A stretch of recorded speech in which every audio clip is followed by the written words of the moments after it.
इसी प्रकार अन्य प्रसंगों को श्रवण करने के लिए महाराज श्री के एकमात्र अधिकृत ऑफिशियल यूट्यूब चैनल को सब्सक्राइब करके बेल आइकन को अवश्य दबा दें।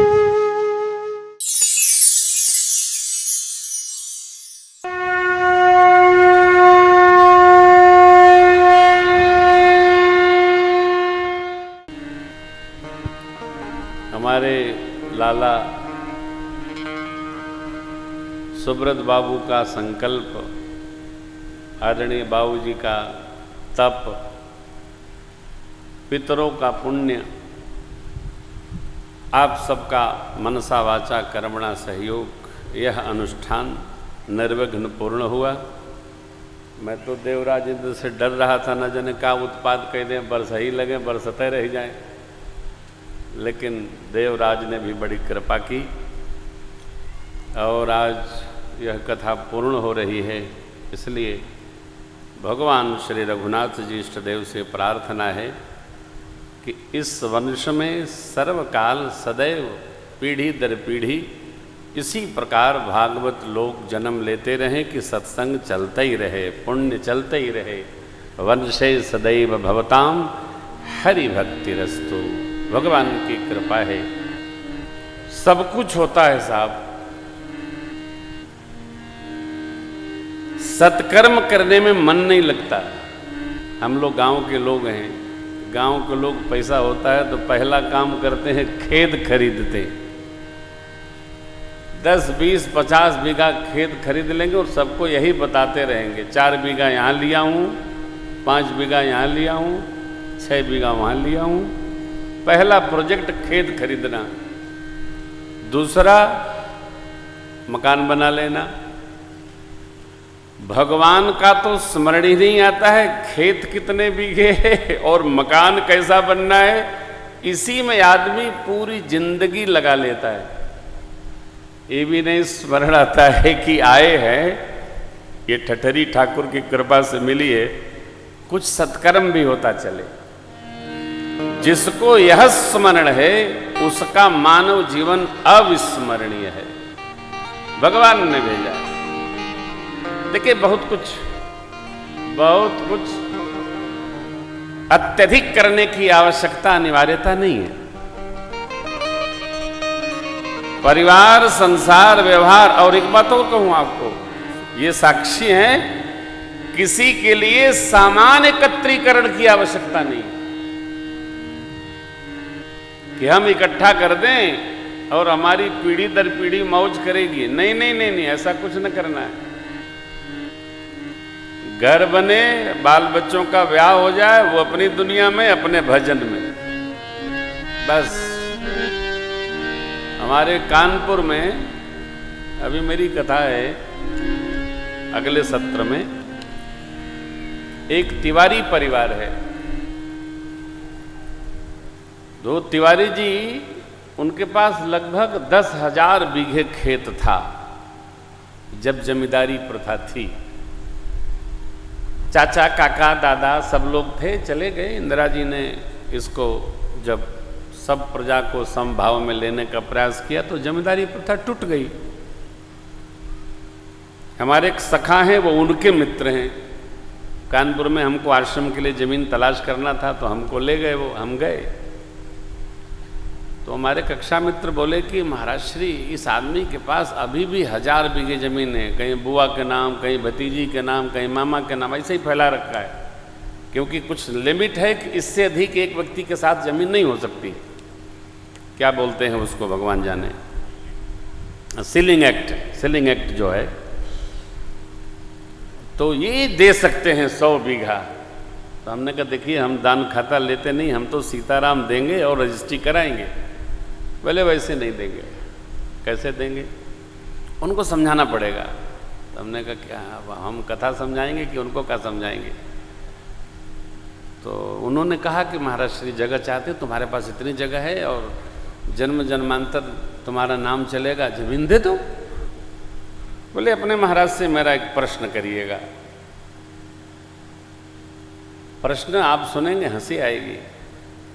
प्रश्न क्या है? हमारे बुजुर्गों ने, पुरखों ने किस प्रकार की जमीन खरीदी थी, एकत्रीकरण किया था कि हमारी बुद्धि ऐसी बिगड़ गई कि हम पूरी जमीन बेचे दे रहे हैं। अब देखिए, बेच अगला रहा है, आरोप पुरखों पर लगा रहा है।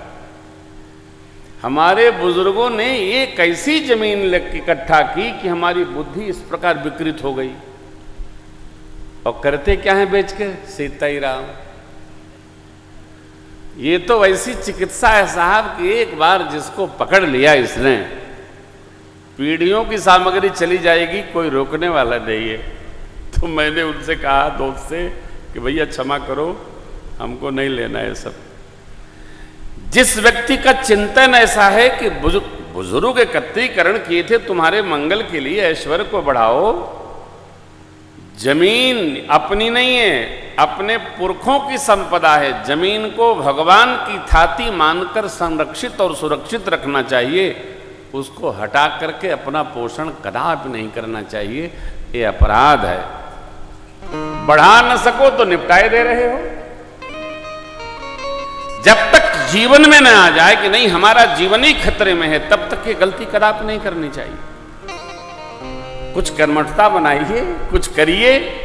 तो इस चिंतन को देख करके कभी संग्रह इतना न कर दें कि हमारे बाद की पीढ़ी ये सोचने लगे न जाने किस तरह इकट्ठा किए थे। तो क्या करना? सत्कर्म करो, जितना बन सके सत्कर्म करिए, पुण्य कर्म करिए, कुछ न कुछ ऐसा करिए कि हमारे जाने के बाद हमारी पीढ़ियों का स्मरण बना रहे। यही राम राज्य का वैशिष्ट्य है। भरत भैया ने अपने को तपाया, त्रेता द्वापर कलयुग तक गाथा गाई चली जा रही है। रघुवंश की लीला त्रेता के बाद एक युग बीता, कलिकाल में भी है, और सार्वभौमिक व्यवहार है, एकल नहीं है, नियतांक है, कांस्टेंट है, सबके लिए है। भरत जी कैसा जिए, अत्रि महाराज से मिलने के पहले जयंत की कथा है। जयंत देवराज इंद्र के पुत्र है, लेकिन स्वभाव से थोड़े बिगड़ैल हैं।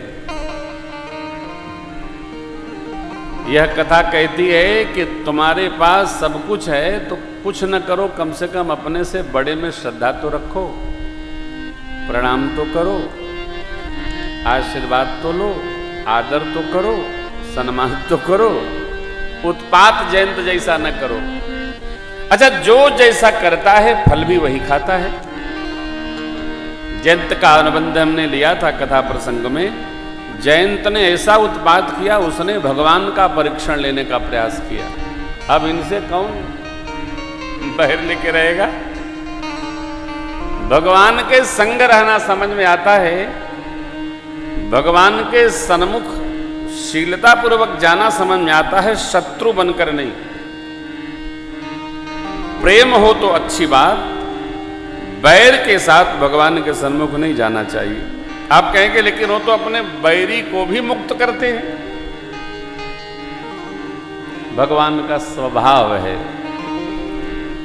जैसे भी कोई आता है उसको अपने में लीन कर लेते हैं। लेकिन जयंत ने उत्पात किया, तदपि भगवान ने कीन्हि मोह बस द्रोह, यद्यपि तेहि कर बध उचित, प्रभु छाड़ऊ करि छो, ओ कृपा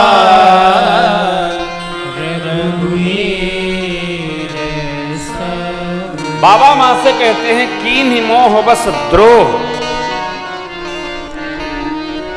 मोह मने अज्ञानता, अज्ञानता बस भगवान से ही विरोध ले लिया।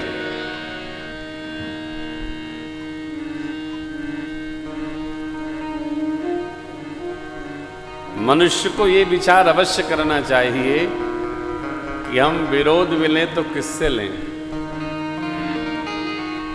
उत्पात भी करें तो किसके साथ करें, चाहे जिसके साथ नहीं। देखो, आप समझ लो, जिसने जीवन में सत्य का ही पालन किया हो, उससे उत्पात करके कोई बच नहीं सकता है। क्योंकि सत्य कुछ है नहीं, सत्य परमात्मा है। रामो विग्रहवान धर्मः साधु सत्य पराक्रमी। सत्य पर चलने वाले से बैर विग्रह करके कोई सुरक्षित नहीं रह सकता। हमारे पूज्य पिताजी कहा करते थे कि बेटा, जो सत्य पथ पर चलता है उसको बोलने की भी आवश्यकता नहीं होती।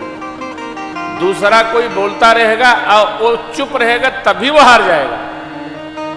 जो बोलता है 100 बोलता को एक चुप परास्त कर देता है। बोलने वाला बोलता रहता है। बोले सत्य अग्नि स्वरूप है, क्योंकि सत्य राम है। सत्य परमात्मा स्वरूप है। क्यों? नारायण का स्वरूप है, सत्यनारायण भगवान। तो ये किस पथ पर चला? भगवान का परीक्षण। मानस में बाबा ने बहुत मर्यादित पंक्ति लिखी, सीता चरण चोचहति भार, मूढ़ मंद मति कारण। मां को चरण और चोंच से हटा, मारा, रुधिर बहा। तब भगवान ने जाना क्या बाबा ने बांधा है। चला रुधिर रघुनायक जा, सीक धनुष सायक संधाना। चला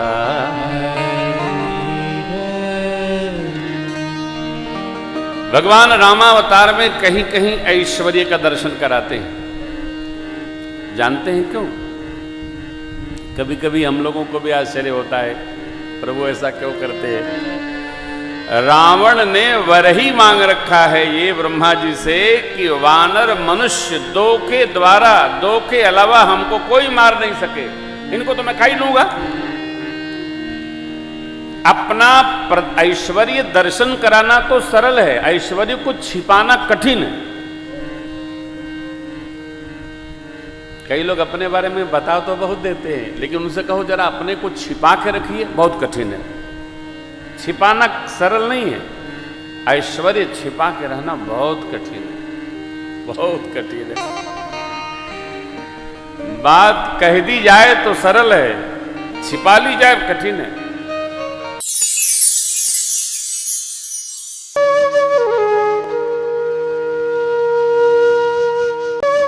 इसी प्रकार अन्य प्रसंगों को श्रवण करने के लिए महाराज श्री के एकमात्र अधिकृत ऑफिशियल यूट्यूब चैनल को सब्सक्राइब करके बेल आइकन को अवश्य दबा दें।